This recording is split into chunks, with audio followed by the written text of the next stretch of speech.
이 조경태가 말이죠. 지그들끼리 뭐 모이는 거 있잖아요. 한동훈이 뭐 안철수, 유승민이 뭐 이른바 이걸 지그들은 이제 배신자 당이라고 제가 이름을 붙여줬는데, 배신자 그룹이라고 이름을 붙여줬는데, 이걸 지그들끼리는 혁신 후보라고 하면서, 이 혁신 후보가 단일화가 안 되면 국민의힘이 해산될 것이다 이랬어요. 근데 이제 내용을 가만히 보면 이겁니다.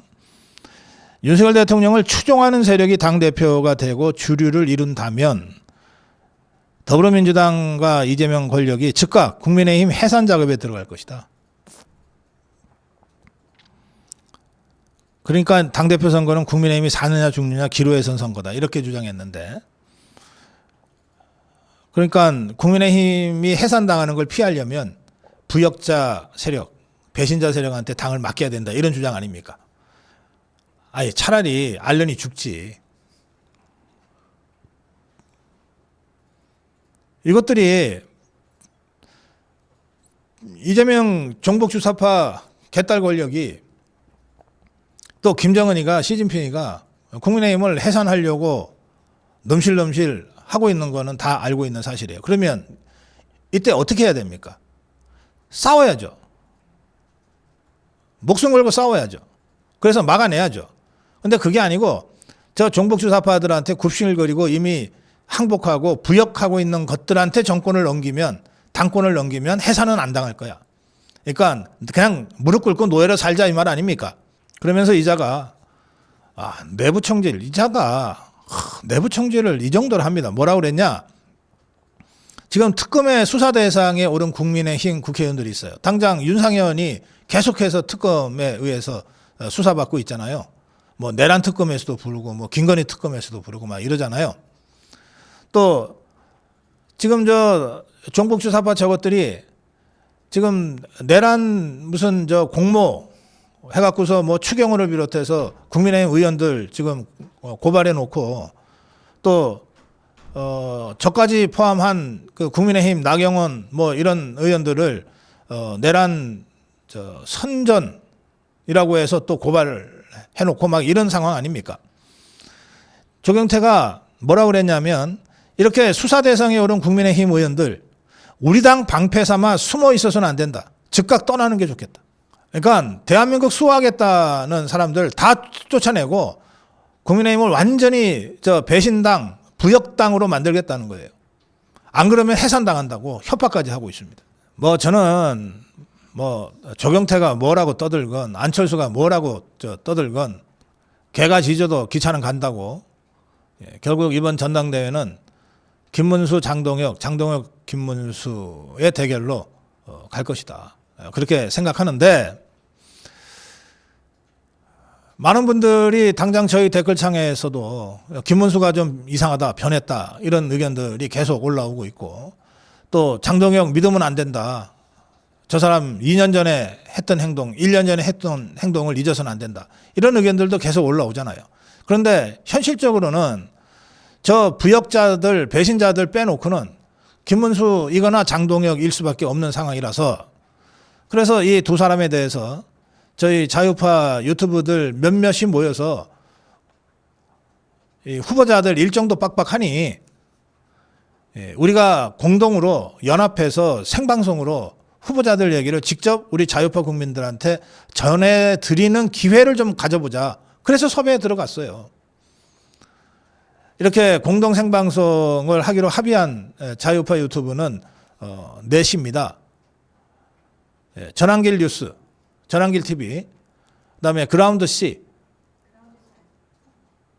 그리고 이 강영석 TV, 그리고 저희 고성우 TV입니다. 그라운드 C는 지금 얘기 중인데 아직 확정은 안 된 상태입니다.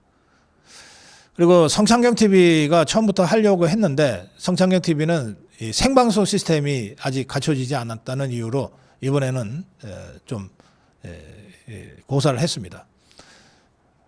그리고 우리가 당대표 후보 김문수, 장동혁, 김문수를 같이 앉혀놓고 토론시키자는 것이 아니고 한 사람 한 사람씩 초대해서 우리 자유파 국민들이 정말 궁금해하는 점들을 좀 물어보겠다. 그리고 직접 우리 자유파 국민들과 책임당원들한테 설명할 수 있는 기회를 좀 드리고 싶다. 이렇게 해서 섭외가 진행이 됐습니다. 연합뉴스의 보도에 따르면 이게 이제 어쨌든 알려지게 됐고, 그러면서 저 종북주사파들 그리고 특히 한동훈 한딸들이 뭐 난리를 치는 모양입니다. 이런 상황에서 장동혁은 어떤 출연 쪽으로 결론이 난 것 같은데, 김문수 쪽은 아직 뭐 검토할 시간이 필요하다고 아직 최종 입장 정리가 안 된 상태입니다. 제가 한 말씀만 드리겠습니다.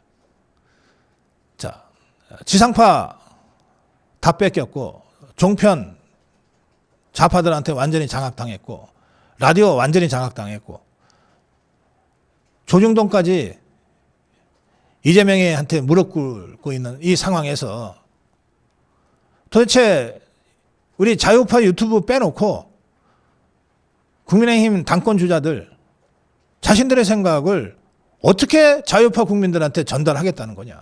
일일이 다 찾아다니면서 설명할 거냐. 합동연설에 딱 4차례 예정돼 있는데 그 합동연설에, 이 더운 날 합동연설에 다 나와서 내 얘기 듣고 가라고 할 거냐. 미디어 정치 시대가 개막된 게 벌써 20년 전입니다. 유튜브 정치 시대가 개막된 지가 벌써 7, 8년 전이에요. 그런데 자유파 유튜브들이 공동으로라도 모여서 당권 주자들의 이야기를 자유파 국민들한테, 책임당원들한테 전하도록 하겠다고 했는데, 이걸 그래 이런저런 이유로 뭐 한딸들이 공격한다고, 좌파들이 공격한다고, 장동혁과 김문수와 장동혁의 최종적인 결심을 기다려 보겠습니다만, 만약에 이 토론회마저 성사가 되지 않는다면 우리는 적어도 고성호 TV는 그 당권 주자들뿐만 아니라 국민의 힘을 완전히 버릴 수밖에 없어요. 그런 심각한 이 상황으로 이번 전당대회가 전개되고 있다는 점을 여러분들이 인식하시기 바라고, 기왕에 나온 얘기라서 저희 자유파 유튜브들은 마지막까지 김문수, 장동혁, 김문수 두 사람, 그리고 다른 최고위원들과 함께하는 이 자유파 공동 생방송, 당권 주자들의 이야기를 전하는 공동 생방송을 마지막까지 추진하기 위해서 노력하겠습니다. 네, 고성호 칼럼입니다. 한미 간의 가장 뜨거운 이슈로 부상해버린 윤석열 대통령 구속 사태입니다. 트럼프 대통령의 최측근 중에 한 사람, 프레드 플라이츠라고 하는 사람이요. 이 사람은 트럼프 1기 정부에서 NSC의 비서실장을 지낸 사람이고, 지금도 트럼프 대통령과 개인이긴 하지만 상당한 영향력을 줄 수 있는 신뢰관계에 있는 사람으로 알려져 있습니다. 프레드 플라이츠.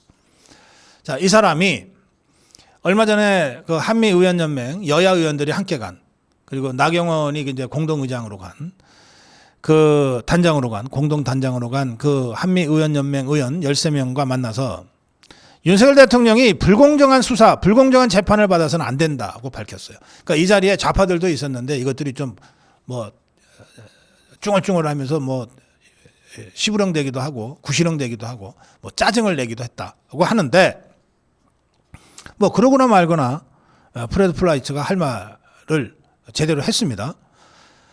또 이번 달 초에는 위성락이라고 하는 자를 만났어요. 국가안보실장을 만나서 똑같은 얘기를 했어요. 너네 전임 대통령을 이렇게 함부로 불공정하게 수사하고 재판하면 너네 큰일 난다 라고 경고를 했습니다. 또 이 사람 플라이츠는 28일 어제입니다.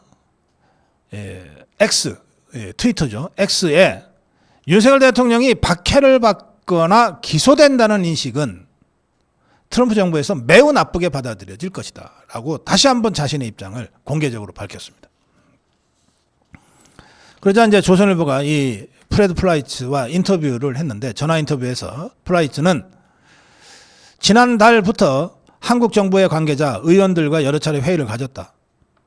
뭐 그 내용을 상세하게 언급하고 싶지는 않지만 윤석열 대통령이 부당한 대우를 받지는 않아야 한다 라고 위성락 안보실장한테 강조한 것은 사실이다. 나는 트럼프 정부에서 일하고 있지 않기 때문에 내 개인 입장으로 말하는 것이다. 윤석열 전 대통령이 부당한 대우, 박해를 받거나 과도한 형량을 받았다는 인식이 미국에서 매우 부정적으로 받아들여질 것이다. 경우는 다르지만 트럼프 대통령도 퇴임 후에 정치적으로 박해를 받았지 않냐.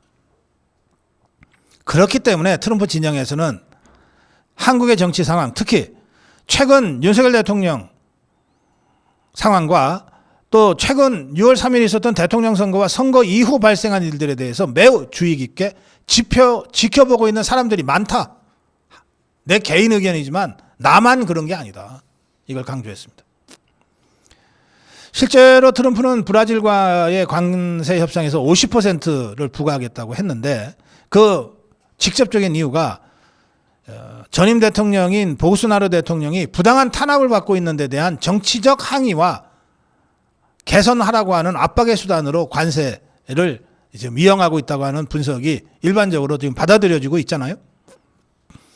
그러자 조선일보가 플라이츠에게 한미 관계에도 브라질과 같은 유사한 일이 벌어질 수 있는 거냐라고 하는 질문을 했어요. 그러자 플라이츠가 이렇게 대답했습니다. 개인적 의견인데 가까운 동맹의 전임 대통령이 퇴임 후에 박해를 받고 있다는 인식이 미국에 그리고 트럼프에게는 매우 부정적으로 받아들여질 것이다. 그러면서 플라이츠는 최근 윤석열 대통령과 관련된 언론 보도를 언급하면서 지금 윤석열 대통령이 구금 상태에서 제대로 대우받지 못하고 있는 것으로 알고 있다. 또 사형 또는 종신형에 처해질 가능성이 있다는 얘기까지 나오는데 나는 매우 우려하고 있다.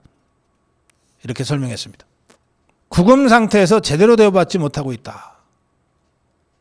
이 상황을 심평 변호사가 변호사 자격으로 지난 25일 윤석열 대통령을 변호사 접견을 했어요.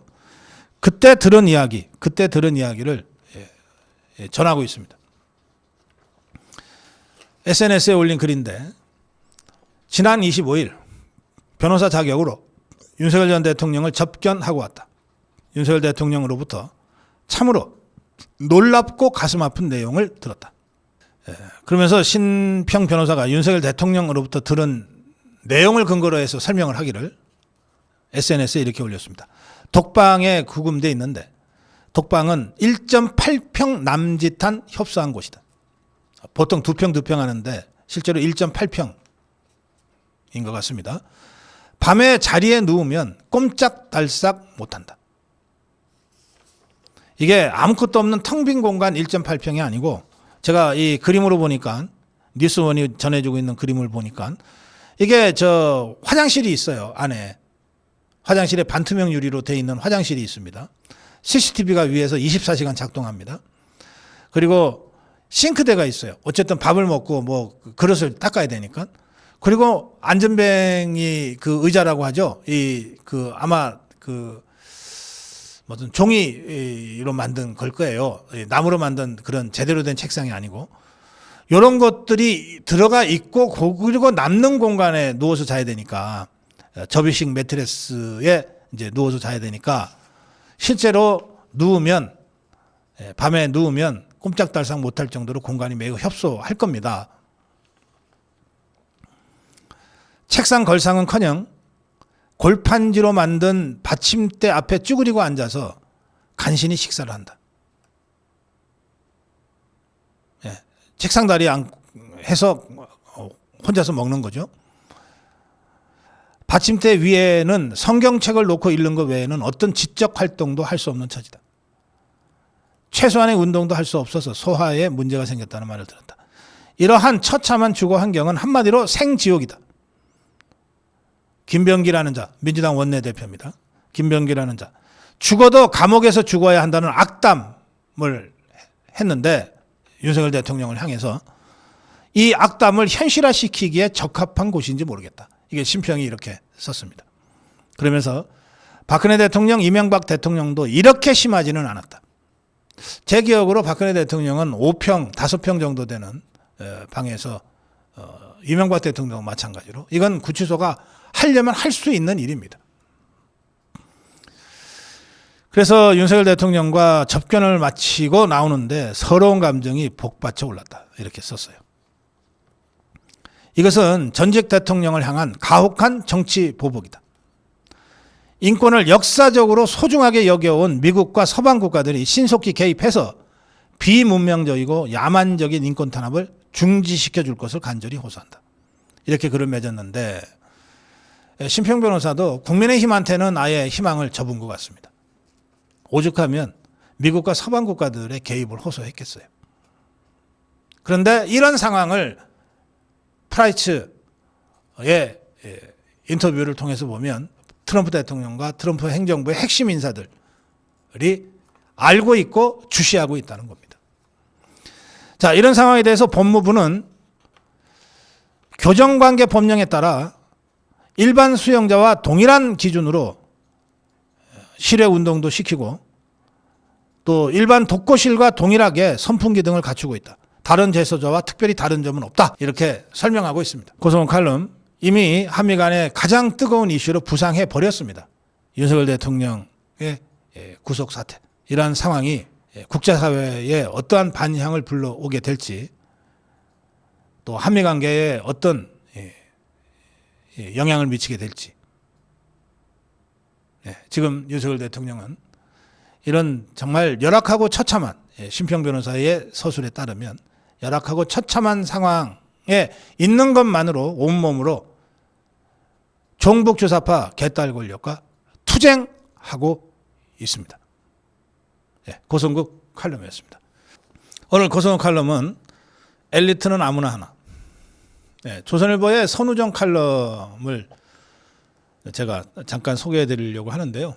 선우휘의 아들이죠. 우파 농객이라고 저는 생각합니다. 선우정 칼럼은 제가 꼭 빼놓지 않고 보는 칼럼인데 좀 어렵게 썼어요. 처지가 처지가 어려운 모양이죠. 근데 핵심은 이겁니다. 국민의힘의 초엘리트들이 반극우연대라고 하는 걸 하고 있는데 그거 웃기지도 않는 소리다 이 말입니다. 국민의힘의 초엘리트라고 하는 용어에서부터 아주 시니컬한 느낌이 납니다. 니것들이 엘리트라고? 뭐 이런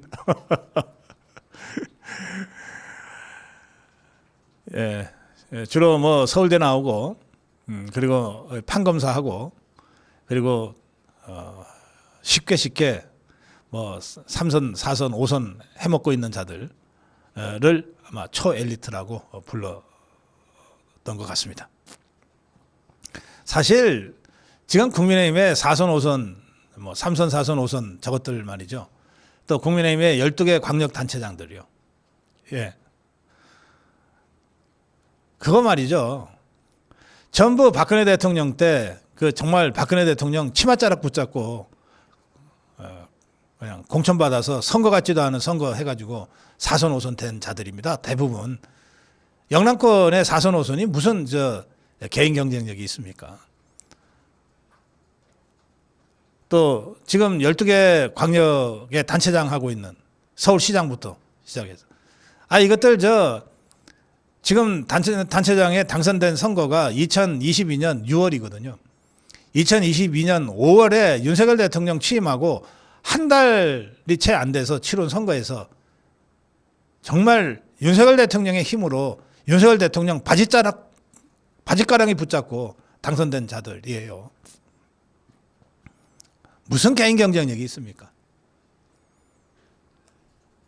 근데 하여튼 뭐 이런 것들이 지금 무리지어 있는 데가 국민의힘이고 거기에 어쨌든 다선이면서 뭐 원내대표 했다가 비대위원장 했다가 당대표 했다가 또 원내대표 했다가 하면서 이 노른자이를 독식하고 있는 것들, 이것들을 아마 초엘리트라고 아주 냉소적으로 부르는 것 같습니다. 근데 이것들이 웃기지도 않게 반극우연대를 지금 결성하겠다고 떠들고 있는 거예요. 그 반극우연대의 그 두목, 이게 이제 한동훈이죠. 지 혼자 힘으로 안 되니까 유승민이까지 끌어들여가지고 안철수니 조경태니 이 허접한 것들을 불러다가 주진우까지 줄 세워가지고 뭐 그러고 있습니다. 그런데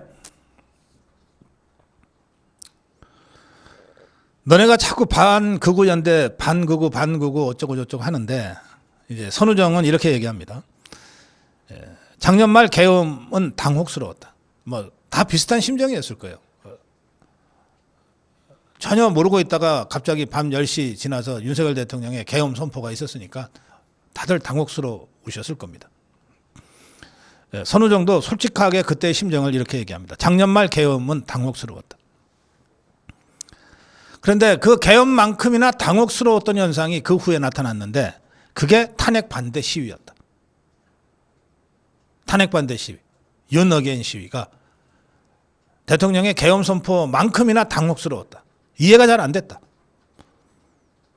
그러면서 2월 8일 세이브 코리아가 주최한 부산역 집회 후에 동대구역 집회가 있었는데 그 대구 집회를 얘기합니다.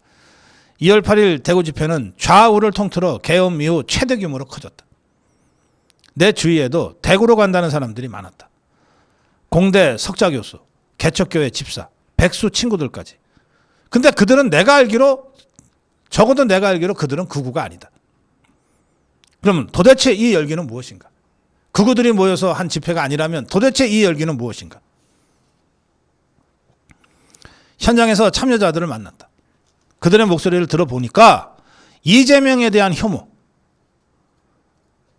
민주당 줄탄핵에 대한 반감, 사냥개처럼 달려든 경쟁적 수사와 절차적 불의에 대한 역겨움이 그들을 광장으로 나오게 했다. 참여자들도 아주 다양했다.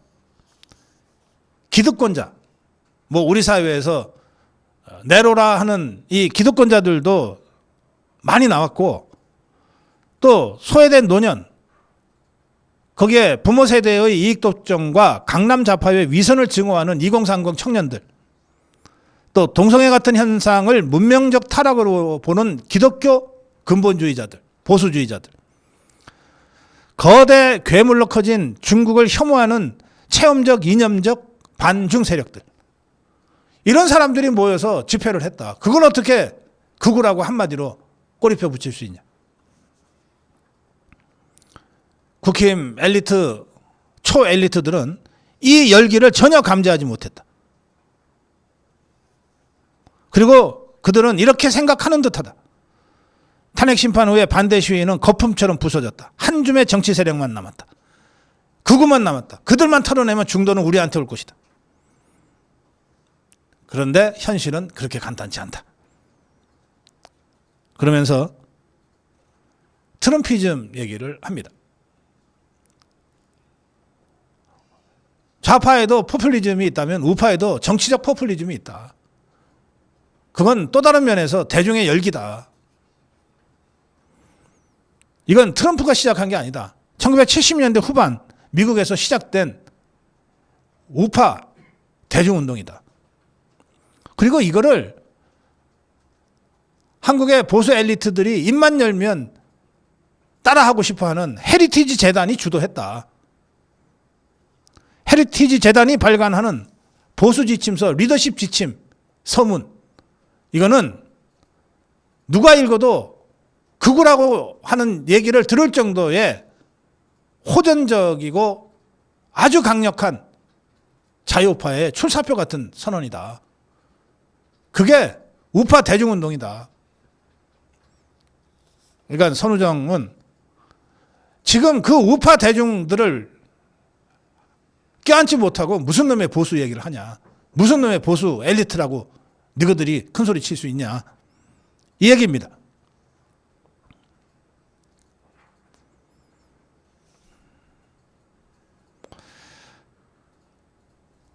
그러면서 서울법대, 서울의대 출신 엘리트들은 좌파 포퓰리즘 정치를 끝내고 싶을 것인데 그들보다 먼저 망하는 것이 당신들의 그 이른바 순결한 초엘리트주의다. 뭐 이렇게 아주 시니컬하게 논평을 했습니다. 자, 이제 제가 몇 가지 말씀을 드리겠습니다.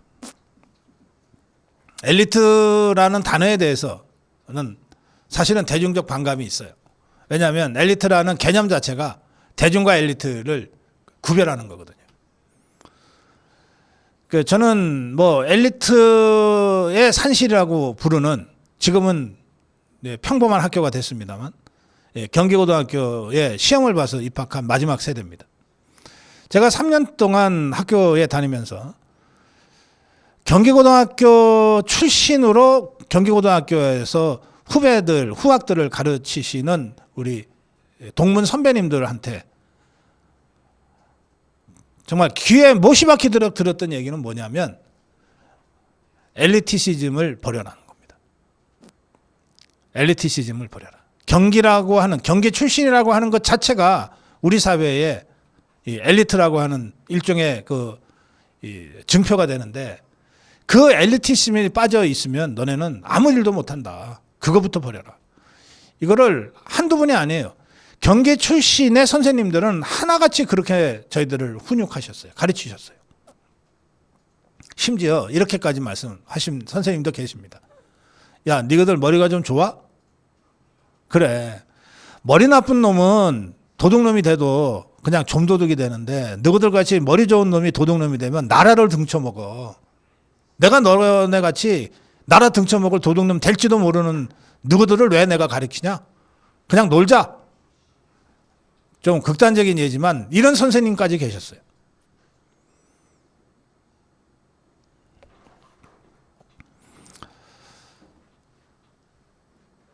제가 한 40년 정치 평론하면서 웬만한 정치인들은 뭐 다 좀 만나봤습니다. 뭐 대통령 후보, 뭐 당 지도부, 또는 정말 젊고 미래가 촉망된다는 젊은 정치 신인들 뭐 두루두루 만나봤습니다. 그런데 제가 생각하는 그 정치 지도자 수준에 가 있는 정치인은 전 만난 적이 없습니다. 뭐 제 기준이 높다고요? 그래서 그렇지 않아요. 그냥 머리 좋은 정치인은 뭐 더러 만나봤습니다. 천재라고 불리는 정치인도 제가 더러 만나봤어요. 정치권에 돌아다니는 3대 천재, 뭐 천정배, 고승덕, 원희룡, 뭐 제가 다 잘 압니다. 근데 머리 좋다고 엘리트입니까? 머리 좋다고 지도자예요? 그러면 국회의원 시험 봐서 뽑지, 대통령 시험 봐서 뽑지. 그러면 그거 아니에요. 자, 제가 제 기준대로 정말 알기 쉽게 이렇게 말씀드립니다. 정치 지도자와 정치꾼은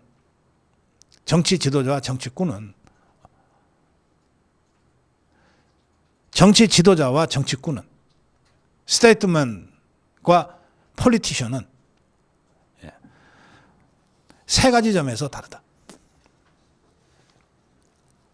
첫째, 스테이트먼, 정치인, 정치 지도자는 사익보다 공공의 이익을 앞세운다. 그런데 폴리티션은 지가 무슨 소리를 해도 본질적으로 공공의 이익보다는 사익을 앞세운다. 이게 아주 근본적인 차이다. 자, 공익보다 사익을 앞세우는 자들이 지금 여야 막론하고 정치판을 주름 잡고 있다. 이것들이 정치 기득권들이다. 그 대표적인 것이 이재명이다. 그 대표적인 것이 쌍권이다. 그 대표적인 것이 한동훈이다. 그 대표적인 것이 유승민이다. 그래서 그들은 내 기준으로는 스테이트맨은 절대 못 된다. 정치 지도자는 절대 못 된다. 정치꾼, 정치 몰입의 일뿐이다. 둘째, 지도자와 이 정치 몰입의 정치꾼의 두 번째 근본적인 차이는 대중을 바라보는 관점이에요. 지도자는 대중을 존중합니다. 대중과 함께 가려고 부단히 노력해요. 대중과 함께 가려고 부단히 노력합니다. 대중의 소리와 자기 생각이 다를 때는 대중의 소리가 더 옳다고 생각하고 대중의 소리를 따라가려고 노력해요. 반면에 정치꾼, 폴리티션은 대중을 수단으로 생각합니다. 이용해 먹고 버려도 괜찮은 대중으로 생각해요. 표가 되면 누구라도 다 그 사람들이 듣고 싶은 말 해갖고서 쭉 불러 모으고 끝난 다음에는 언제 봤다는 듯이 돌아서 버립니다. 대중은 정치꾼의 입장에서는 자기 권력을 잡는 수단에 불과해요. 대중에 대한 어떠한 존경도 없고 존중도 없어요. 이게 두 번째 차이입니다. 세 번째는 정치 지도자는 겸손합니다. 자신이 부족하고 불완전한 존재라고 하는 것을 고백하고 자기 성찰을 게을리하지 않아요. 열려 있어요. 그런데 폴리티션, 정치꾼들은 독선적입니다. 니가들이 뭘 알아? 내가 절대적으로 오라. 그래서 공산당은 전부 다 정치 몰입의 정치꾼들입니다. 좌파 끝들은 전부가 다 정치 몰입의 정치꾼들이에요. 대중을 이용이나 하고 수단으로 삼지 언제 진정으로 대중의 뜻을 살피고 대중을 존중하고 그럽니까? 저것들이. 국가의 이익, 국민의 이익보다 자기 계급의 이익과 당의 이익을 우선시하는 게 좌파들 아닙니까?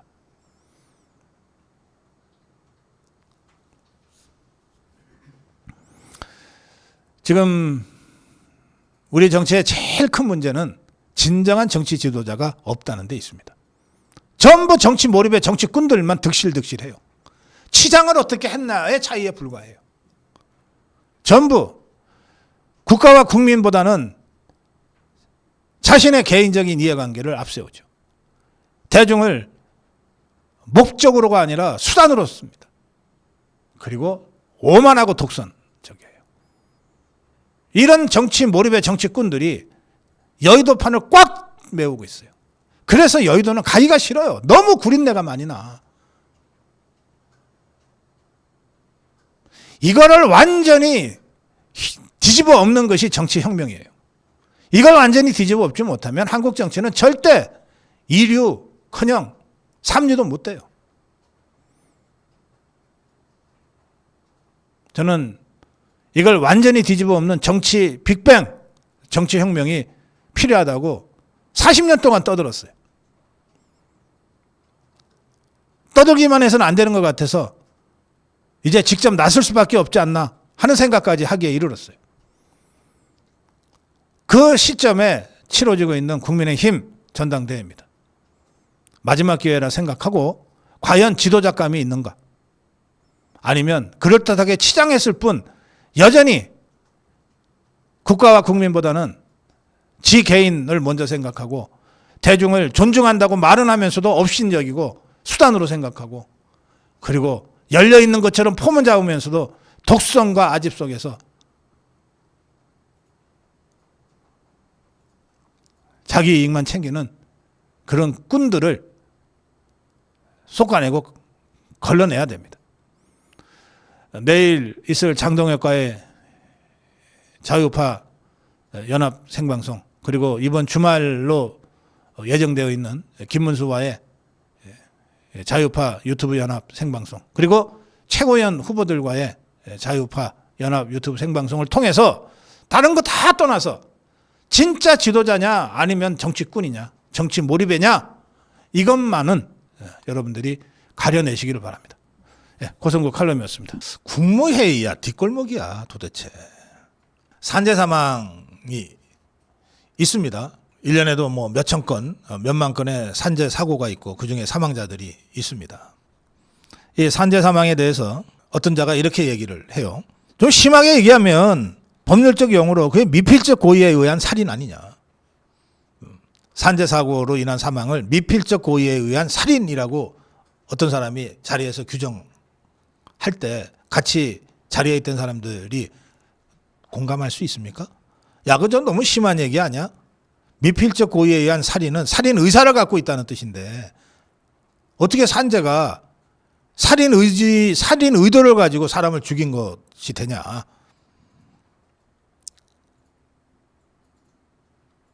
이 말을 누가 했냐? 이재명이가 했어요. 어디에서 했냐? 국무회의 석상에서. 그것도 생중계되는 국무회의 석상에서 했어요.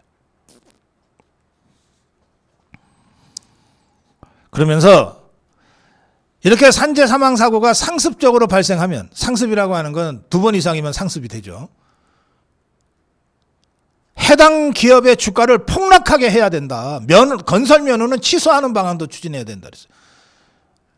이게 뭐 이재명이가 주가 작전을 여러 번 해봐서 뭐 이런 소리를 하는지는 모르겠는데 주가를 폭락하게 한다는 게 말이 됩니까? 시장에서 주식의 평가가 떨어져서 폭락하는 건 하는 거지만 지가 무슨 수로 폭락시킨다는 거예요? 지금 여기는 해당 기업의 주가를 폭락하게 하고 이렇게 돼 있거든. 근데 어떤 기업이든 그 주가가 폭락하면 어떻게 됩니까? 물론 오너가 망하겠죠. 그 다음에 그 기업의 주식을 투자한 수많은 소액 투자자들이 다 같이 망하는 겁니다. 그러면 회사 파산하면 수천 수만 개의 일자리가 졸지에 없어지는 거예요. 이런 황당한 정말 살벌한 이런 얘기를 다른 데도 아니고 대통령이라는 자가 생방송된 국무회의에서 떠들어댔어요. 이게 국무회의야. 도대체 뒷골목이야. 이재명이가 이렇게 설치자 거기 앉아있던 이 장관들이라는 자들도 전담 수사팀을 구성해야 됩니다. 근로감독관을 불시에 감독하게 해야 됩니다. 정부 계약 입찰에 참가를 제한시켜야 됩니다. 지것들이 생각할 수 있는 강성 아이디어라고 다 쏟아냈어. 장단 맞추느라고. 그래서 기업인들이 대통령과 장관이라는 것들이 앉아가지고 마치 기업을 상대로 인민재판을 하는 것 같은 느낌을 받았다. 그 생중계 국무회의를 보면서. 이런 얘기를 할 정도였다고 조선일보는 사설에서 전하고 있습니다. 네, 고성호 칼럼. 국민 여러분들이 뽑아놓은 저 권력이라고 하는 게 지금 국무회의장을 거의 뒷골목 수준으로 지금 전락시키고 있어요. 제가 더 논평하면 비방용 단어들이 튀어나올 것 같아서 고성호 칼럼 여기서 마무리하겠습니다. 네, 저희 고성호 TV가 방송 끝나면은 이제 쇼츠를 여러 개 만들어서 여러분들 좀 편하게 보시라고 서비스 하잖아요. 페이스북에는 릴스라고 하는 짧은 동영상들이 있습니다. 한 분이 이 릴스를 저한테 보내주셨는데 보니까 좀 황당해서 처음에는 이거 혹시 AI가 만든 가짜 영상 아닌가? 라고 의심할 정도였어요. 너무 황당해서. 그래서 제가 아침에 와서 실제 이 페북 릴스, 저한테 보내진 페북 릴스가 팩트인지 아닌지 체크를 해봤어요. 놀랍게도 이게 팩트더라고요. 아마 이 릴스는 여러분들도 많이 보셨을 겁니다. 뭐냐면 그 비정규직 공무원 한 사람이 그 이재명이가 뭐 타운홀 미팅인가 뭔가 하던 7월 4일인가 그때입니다. 대전에서 했는데 여기에 그 참석한 참석자 중에 한 사람 비정규직 공무원인 것 같아요. 이 사람이 비정규직의 어려움을 막 호소하면서 하자 그 다음에 이재명이가 그 영상에는 그 뭐 이렇게 개인적인 이해관계에 관한 얘기를 하면 대통령이 바쁜 시간 내 가지고 다닐 가치가 있나 라는 생각이 들 수도 있을 것 같다. 뭐 이따위 황당한 얘기가 그 릴스에 있는 거예요. 그래서 제가 아무리 이재명이라도 국민들과 대화하겠다고 국민들 얘기를 듣겠다고 타운홀 미팅에 가갖고서 이런 얘기를 했을 리가 있나. 아무리 이재명이라도 이거 AI가 혹시 가짜 영상 만든 거 아닐까? 그리고 제가 팩트 체크를 했다니까요. 그랬더니 진짜야. 진짜 팩트야 이게. 자, 팩트는 뭐냐? 7월 4일 날 대전의 유성에 있는 대전 컨벤션 센터에서 국민 소통 행보 충청의 마음을 듣답니다. 이재명이 말하다가 아니에요. 국민 소통 행보 충청의 마음을 듣다라는 제목의 행사에 이재명이 참석한 거예요. 이 자리에 1부가 있었고 2부가 있었는데 2부 행사가 지역 주민들의 의견을 자유롭게 듣는 행사예요. 이 참석자들이 이제 부당해고 문제, 정규직 전환 문제, 일자리 불안정 문제, 임금 착취 문제, 지역 경찰의 과잉 행정 문제, 지역 폐기물 센터 신설 관련 문제 등등을 얘기하면서 막 울먹이는 참석자들도 있고 그랬어요. 그 중에 한 사람이 이 비정규직 공무원으로서 자신의 처지를 쭉 얘기를 한 거예요. 그리고 난 다음에 이재명이가 뭐라 그랬냐. 이제 2부 순서는 이제 지역민들의 어려움을 듣는 자리예요. 그 자리에서 쭉 듣고 난 다음에 이재명이가 뭐라 그랬냐. 개인 민원을 여기서 해결해 버리려고 하면 끝이 없을 것 같다. 아니 그럼 가서 왜 들어 그러면 도대체. 아니 제목을 왜 붙여 듣겠다고. 그러면서 내가 행정 담당자도 아닌데 그런 얘기 아무리 해도 진척이 될 수 없다. 행정부 수반이라는 게 행정 최종 책임자거든. 그 지가 아니래. 그런데도 이제 민원이 얼마나 억울한 사연이 많았으면 그럼에도 불구하고 계속 얘기를 했겠어요. 그러면서 한 남성이 공무직인데 정규직, 비정규직이다. 너무 차별대우 받고 있다. 정규직으로 전환해달라. 이런 하소연을 했어요. 그러자 이재명이가 이렇게 개인적 이해관계에 관한 얘기를 하면 대통령이 바쁜 시간 내가지고 다닐 가치가 있나? 라는 생각이 들 수도 있을 것 같다 이랬어요. 이게 사태가 좀 심각해져 가니까 그리고 이제 그쯤 하자 그래도 계속해서 막 얘기하는 사람들이 생기니까 안규령이라고 있잖아요. 그 이상한 말 잘하는 이자가 지금 대통령실의 부대변인인가 봐요. 이 안규령이가 행사를 마무리하겠다고 했어요. 그러자 그 자리에서 안 돼 계속 우리 얘기 좀 들어줘 라고 소리치는 청중까지 있었다고 합니다. 자, 이런 그 현장을 릴스라고 하는 짧은 영상으로 올린 겁니다. 이게 다 팩트입니다. 제가 이걸 보면서 한 가지만 말씀드리려고 합니다. 자, 자유민주주의의 기본 정신, 자유민주주의의 기본 정신, 개인은 국가에 우선한답니다. 개인이 있고 국가가 있는 거예요. 시민이 있고 국가가 있는 거예요. 국민이 있고 국가가 있는 거예요. 이게 자유민주주의의 기본 정신이에요. 대한민국 헌법 제1조 대한민국은 자유민주공화국이다. 이 공화국이라고 하는 게 국민이 주인이라는 뜻이에요. 공화국이라고 하는 단어는 국민이 국가에 우선한다.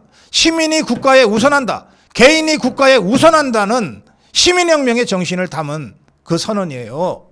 그런데 국민들의 얘기를 듣겠다고 가가지고 그런 개인적인 얘기하면 대통령이 바쁜 시간 내가지고는 다닐 가치가 있냐? 이거야말로 국민에 군림하는 대통령, 국민에 군림하는 국가, 국민에 군림하는 정부의 그 못돼 먹은 발상을 그대로 갖고 표출한 거 아닙니까? 그럼 억울한 국민이 자기 개인 얘기하지. 그리고 이른바 국가적 의제라고 하는 게 전부 다 따지고 보면 국민 개개인의 어려운 사정들이 모아져서 국가적 의제가 되는 거지. 개인 따로 있고 국가 따로 있어요. 따로 있다면 개인이 무조건 우선이야. 그게 자유민주주의야. 민주공화국의 정신이라고. 그러면 개인보다 국가가 우선해 라고 주장하는 자들이 아주 없냐? 있어요. 어디 있냐? 공산당이에요. 자, 공산당의 기본 철학은 개인보다 계급이 우선해. 개인보다 당이 우선해. 개인보다 수령이 우선하고 개인보다 국가가 우선한 거예요. 이재명이 한 국민의 그 애타는 사연을 듣고 그 개인적인 이해관계를 들으려고 이 바쁜 대통령이 바쁜 시간 내서 올 가치가 있냐? 이거야말로 개인의 우선하고 개인 위에 있는 대통령, 개인 위에 있는 국가를 얘기한 겁니까? 이게 공산당식 사고방식이라는 거예요. 이재명이가 공산당인지 아닌지는 제가 잘 모르겠어요. 관심도 없어요. 그런데 적어도 이 발언은 자유민주주의, 민주공화국 체제에서는 절대 통용될 수 없는 그런 전체주의적, 공산주의적 발언과 사고방식이라는 겁니다. 다시 한번 강조합니다. 자유민주주의 대한민국에서는 어떤 국가 권력도 국민에 우선할 수 없어요. 어떤 국가 권력도 시민의 개인에 우선할 수 없다. 시민이, 국민이, 개인이 국가 권력에 우선한다. 이것이 대한민국 헌법 제1장 1절이 선언하고 있는 대한민국은 민주공화국이라고 하는 공화국 정신이다. 이 점을 제가 짧은 릴스를 보면서 느꼈습니다. 저것들한테 어쩌다가 권력을 뺏겨가지고 그야말로 시민이, 국민이, 개인이 개, 돼지 취급을 받는 상황까지 오게 됐는가. 고성국 칼럼이었습니다. 네, 고성국 칼럼입니다. 최고위원회 여성 몫이 한 명 있어요. 이걸 가지고 온갖 꼼수가 지금 난무하고 있습니다. 국민의힘 당헌 당규에 의하면 최고위원을 5명 뽑습니다. 근데 그 중에 한 명이 청년 최고위원 몫이에요. 그래서 이건 아예 후보들이 달라요. 청년들끼리 경쟁합니다. 이거는 청년들한테도 기회를 주자고 하는 취지로 만들어진 거예요. 이 청년 최고위원과 관련해서는 잠시 후에 이 손수조 청년 최고위원 후보를 모시고 직접 말씀을 듣겠습니다. 청년과 별도로 나머지 최고위원이 4명이죠. 4명 중에 1명은 무조건 여성이어야 한다는 규정이 있어요. 그러니까 여성이 1등, 2등 하면 이제 여성목 1명은 의미가 없어지는 거예요. 이미 여성이 1명 들어왔으니까. 그런데 투표를 해봤는데 1등, 2등, 3등, 4등까지가 최고위원이 되는데 이 4명이 전부 남성이다. 그럴 경우에는 비록 득표에 있어서는 7등을 했건 8등을 했건 해서 떨어졌지만 그 중에 그래도 득표를 많이 한 여성 후보를 1명을 무조건 최고위원에 집어넣고 그러면 1, 2, 3, 4등 중에 4등 한 최고위원은 그 여성한테 양보하고 최고위원이 안 되는 거예요. 그렇게 해서라도 여성을 무조건 1명은 집어넣게끔 되어 있는 게 이 당헌 당규입니다. 이건 여성에 대한 배려죠. 청년 최고위원을 따로 하는 것은 청년에 대한 배려고 여성목 최고위원이 무조건 1명이 있어야 된다는 것은 여성에 대한 배려입니다. 자, 그런데 어제 국민의힘 선관위에서 최고위원 후보 10명이 되는데 그 중에 4명을 네 명을 자격 박탈했어요. 출마 자격이 없다고 자격 박탈을 했는데 이 자격 박탈 당한 4명 중에 2명이 여성입니다. 1명이 류여애, 1명이 김소연이에요. 그래서 이 2명이 자격 박탈 된 것이 확정이 되면 국민의힘의 최고위원 후보들 중에 여성이 2명 남아요. 하나가 양향자, 하나가 최수진입니다.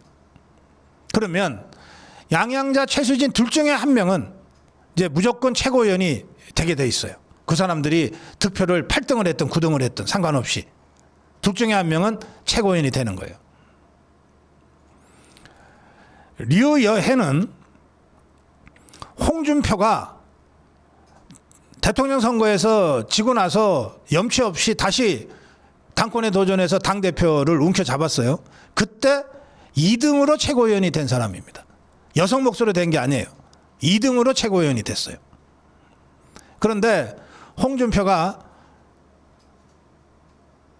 이 박근혜 대통령을 쫓아냈잖아요. 그것에 반대했다가 홍준표로부터 그냥 오만 박해와 구박을 다 받고 결국은 당에서 쫓겨났어요. 그러다가 지난 총선 전에 복당을 했고 총선 경선에도 열심히 뛰었어요. 이미 그 10년 전에 있었던 한 8년 전에 있었던 일은 다 넘어섰고 다시 복당을 했고 경선에도 뛰었던 사람이 이번에 최고위원 후보 자격이 없다고 박탈당한 거예요. 그러니까 홍준표한테 맞섰다가 쫓겨난 사람이 자격 없다고 박탈당한 거예요. 쉽게 말하면. 그다음에 김소연은 여러분도 잘 아시겠지만 이준석에 대해서 가장 강력한 비판을 해왔어요. 청년 정치 호소하지 마라. 청년 정치 호소인이라고 이준석을 부르면서 이준석에 대한 강력한 비판을 해왔어요. 그리고 문재인 정권 때 달림은 영창으로라는 프래카드를 추석 때 내걸었어요. 달림은 영창으로라고 하는 우리 동료가 있잖아요. 그 동료 가사를 내걸었는데 거기에 달림은 문재인을 뜻하고 영창은 감옥을 뜻한다고 하는 중의적 표현으로 이해가 되면서 당에서 쫓겨났어요. 아니, 문재인이 영창 가야 되는 거 아닌가요? 문재인이 감옥 가야 되는 거 아니에요? 그 주장을 했다고 해서 쫓아낸 거예요. 그래서 류여해도 김소연도 우리 자유파 국민들은 가장 전투력이 강한 여전사들이다라고 보고 있는 겁니다. 그만큼 투쟁을 많이 했으니까 인지도도 높아요. 양양자, 최수진이 따위에 비교할 수 없을 정도의 높은 인지도를 갖고 있어요. 이 두 사람을 쳐냈다는 것은 뭐냐? 정상적으로 선거가 진행이 되면 류여애나 김소연이가 여성목 최고위원이 될 가능성이 매우 높은 상황이었다는 거예요. 또는 8년 전에 류여애처럼 여성몫이 아니라 그냥 자기 경쟁력으로 1등 최고위원이나 2등 최고위원 될 가능성도 매우 높았다는 거예요. 아니 7년 전에 2등 했는데 이번에 2등 하지 말라면 뭐 없잖아요. 그러니까 두 사람을 쳐낸 것 같아요. 쳐내고 그 자리에 양양작은 최수진이건 앉혀야 되겠다고 하는 음모가 지금 도사리고 있습니다. 자, 그러면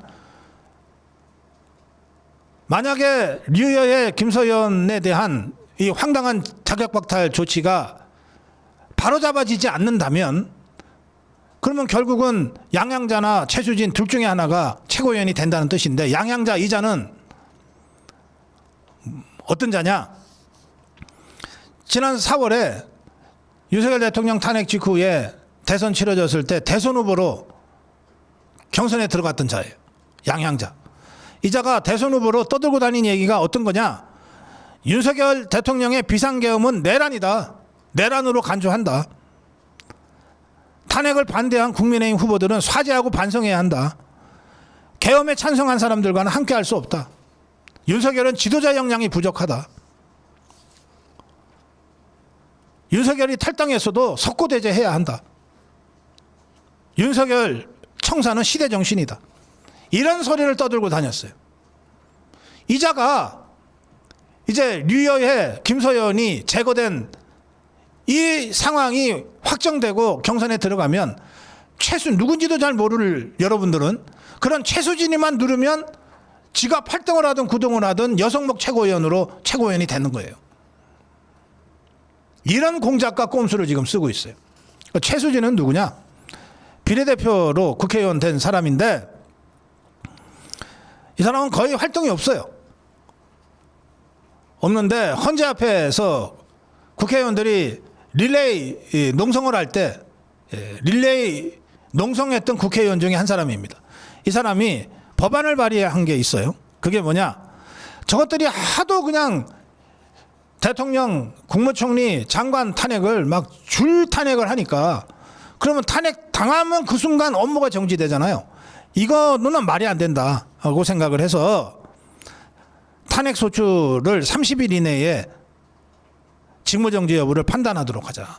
탄핵 당해도 직무를 계속할 수 있도록 법을 고쳐놓자. 이런 거 제안했던 사람이에요. 미국이나 독일, 일본 등에서는 탄핵소추 의결이 있었다는 것만으로 피소추자의 직무집행이 바로 정지되지 않는다. 그런데 우리는 탄핵 당하면 무조건 직무정지가 돼버리니까 이게 국정이 마비된다. 그리고 직무정지를 시킬 것을 목적으로 해서 탄핵을 시키는 사례들이 수없이 많이 있었다. 이런 잘못된 정치 폭거를 중단시키자. 뭐 이런 발의안을 냈던 사람입니다. 그 이외에 다른 판단은 없어요. 다른 활동은 제가 전해드릴 만한 게 없습니다. 제 말씀은 뭐냐? 우선 류여애, 김소연에 대한 최고위원 후보 자격 박탈을 취소하고 두 사람이 최고위원 경선에 참여할 수 있도록 만들어야 됩니다. 제가 어제부터 시작했고 우리 2, 3회가 입장문을 당에 전달하기도 했습니다. 이 점과 관련돼서는 잠시 후에 정준길 변호사와 함께 다시 한번 말씀을 좀 듣도록 하겠습니다. 만약에 류여의 김소연 두 사람에 대한 이 부당한 자격 박탈 조치가 시정되지 않을 경우에 그 다음 행동에 대해서는 제가 다시 따로 말씀드리도록 하겠습니다. 지금 이 한동훈 똘마니들이 한동훈이가 직접 출마해서는 도저히 승산이 없으니까 불출마를 한 대신에 최고위원들은 한동훈 똘마니들이 전부 장악해서 김문수가 당대표가 되건 장동혁이가 당대표가 되건 이것들을 쥐고 흔들겠다. 그리고 여차제 가면 최고위원들 전원 사퇴를 통해서 지도부를 와해시키고 비대위 체제로 돌아간 다음에 그때 다시 한동훈이가 당권 잡겠다. 이런 음모와 이 공작질을 지금 하고 있는데 그 상황에서 여성목 최고위원 하나가 한동훈 똘마니들한테는 엄청 중요한 거죠. 그래서 우선 경쟁력이 아주 높은 류여의 김소연 이 두 사람을 제거하는 식으로 지금 공작질을 하고 있습니다. 이것을 어떻게 바로잡을 것이냐. 여기서부터 우리 자유파의 전대에 대한 기본 관점이 나와야 된다고 저는 생각합니다. 자, 고성호 칼럼 여기까지 하겠습니다.